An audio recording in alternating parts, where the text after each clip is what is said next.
question ce matin. Christophe Castaner cède-t-il à la dictature de l'émotion? Pour l'instant, vous êtes en majorité à dire oui à 89%. On en parlera dans quelques instants avec la porte-parole de l'association Femmes des Forces de l'Ordre en colère qui va réagir. Et puis, ce matin, Patrick, notre réplique du jour, comme tous les jours, pour rigoler un petit peu, à 7h09. C'est une humoriste belge qui pense qu'elle n'est pas une bonne mère. À vous de juger. Elle s'appelle Fanny Ruette. C'est l'enfant terrible du stand-up. C'est de l'humour noir. Quand on a que deux, t'es obligé de les aimer. Et surtout, t'es obligé de les aimer pareil, sinon ça se voit. Ça se voit si à Noël, il y en a un, il reçoit une PlayStation et l'autre, il reçoit la boîte. Mais enfin, pourquoi t'aimes pas ta boîte? Elle est très bien. Elle ira très bien dans ta cage. Tu pourrais l'utiliser, je sais pas, moi, pour mettre toutes tes affaires dedans et partir. Sympa. Non, c'est vrai, t'as pas d'affaires. Bah si, maintenant t'es une boîte. Je suis pas sûre d'adorer mon enfant. Ah bah oui. On n'est pas à l'abri d'un oubli. Je sais pas, genre dans le caddie du supermarché, au moment de le ranger, je ferais genre putain, pourquoi ça coince? Ce serait affreux, hein. Perdre 1 euro comme ça. Dites donc qu'elle est gaie. Hein. Ah oui. Elle est très gaie. Elle est trash. Ce matin, elle est trash. Non, elle est un peu trash. Ouais, elle est trash. C'est de l'humour noir, mais elle a une tête d'enfant en plus. C'est ça qui est donc, on dirait qu'elle a 15 ans. Restez avec nous.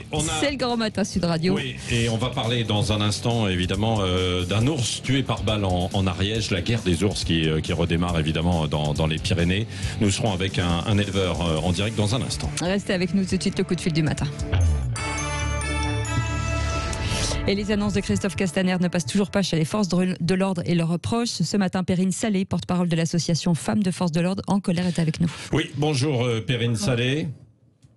Bonjour, vous nous entendez? Alors oui. vos compagnons, Perrine Salé, vos époux, avec d'autres femmes des forces de l'ordre, vos compagnons, vos époux sont directement ciblés en ce moment. Comment vous vivez cette période?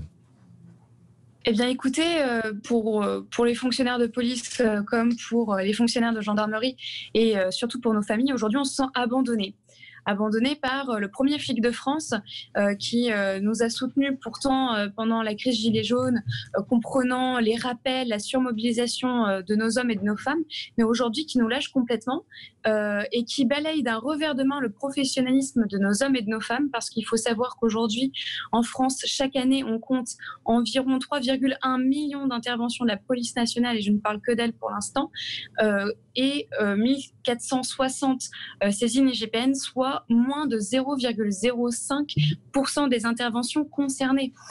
On oublie complètement que la police est professionnelle. On oublie complètement que la police fait très bien son travail. On lui enlève même des techniques d'interpellation alors que ça peut mettre en danger certains de leurs effectifs.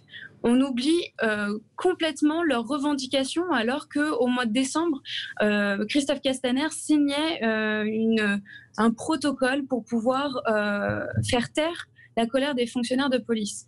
Donc aujourd'hui, on en a vraiment ras-le-bol et il faut entendre véritablement nos revendications. Parce que il ne faut pas céder à l'émotion, je pense, contrairement à l'envie de Monsieur Christophe Castaner. Et il faudrait aussi peut-être se soucier à l'émotion qu'il y a dans nos familles. À Igny, à Ivry, il y a 18 appels au meurtre à l'encontre des forces de l'ordre. Je pense que c'est là-dessus qu'il faut se concentrer aujourd'hui. Je pense que c'est sur les menaces qui pèsent sur nos familles qu'il faut se concentrer aujourd'hui, car depuis plus d'une semaine, on entend des menaces. C'est vrai, Perrine Salé, bien sûr, et on vous entend et on vous comprend. Dans le même temps, on ne peut pas nier qu'il y a eu des violences, en fait, des policiers. Alors, quel que soit, en fait, le contexte, il y a eu cette affaire Floyd aux États-Unis. En France, il y a d'autres histoires. Et puis l'affaire Floyd, vous l'avez vu, son épouse d'Eric Chauvin, donc qui a tué George Floyd, qui était derrière lui, a dit aussi ensuite, elle s'est séparée en fait de lui parce qu'il est allé en fait trop loin.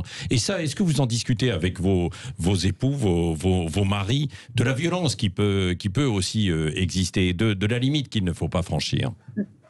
Bien sûr, on en parle et c'est tout à fait logique. Comme je l'ai dit précédemment, ce sont une infime partie des fonctionnaires de police ou de gendarmerie qui sont visés par ce genre d'enquête ou ce genre de mauvais comportement. il faut pas les nier, loin de là. C'est pas parce qu'on oublie le maximum de professionnalisme dont ils peuvent faire peur qu'il faut oublier de condamner ce qui est mal fait. C'est pas du tout mon propos. Par contre, se concentrer uniquement sur ce qui est mal fait, c'est là où le bas blesse. Mais évidemment que si vous tenez des propos infâmes, évidemment que si vous commettez des violences illégitimes, évidemment que si malheureusement vous tuez en ayant l'intention de donner la mort, parce qu'elle est là aussi la grande question, c'est est-ce qu'on a l'intention de donner la mort? Effectivement, là, il faut une condamnation ferme. On l'a remarqué cet été, pendant le confinement, 4 fonctionnaires ont été condamnés en comparution immédiate, dont l'un qui a eu 4 ans d'emprisonnement. À Marseille, c'est une décision à Marseille. qui est hyper importante. Pour avoir tabassé, évidemment, sur un terrain vague, un jeune qui l'avait interpellé. Hein. C'est ça, évidemment. Alors, ce jeune n'a pas eu d'ITT. Donc, la condamnation est extrêmement ferme. Et ça nous montre que l'impunité n'existe pas dans la police nationale. L'impunité n'existe pas et les juges font leur travail. Et quand ils ont les moyens de pouvoir condamner, ils condamnent. Et on en a eu la démonstration à Marseille. Merci beaucoup, Perrine Saleh. Vous vouliez pousser un coup de gueule et soutenir en fait vos maris, effectivement, parce que vous êtes porte-parole de l'association Femmes des Forces de l'Ordre en colère. Merci d'avoir été avec nous en direct ce matin sur Sud Radio. Et on passe à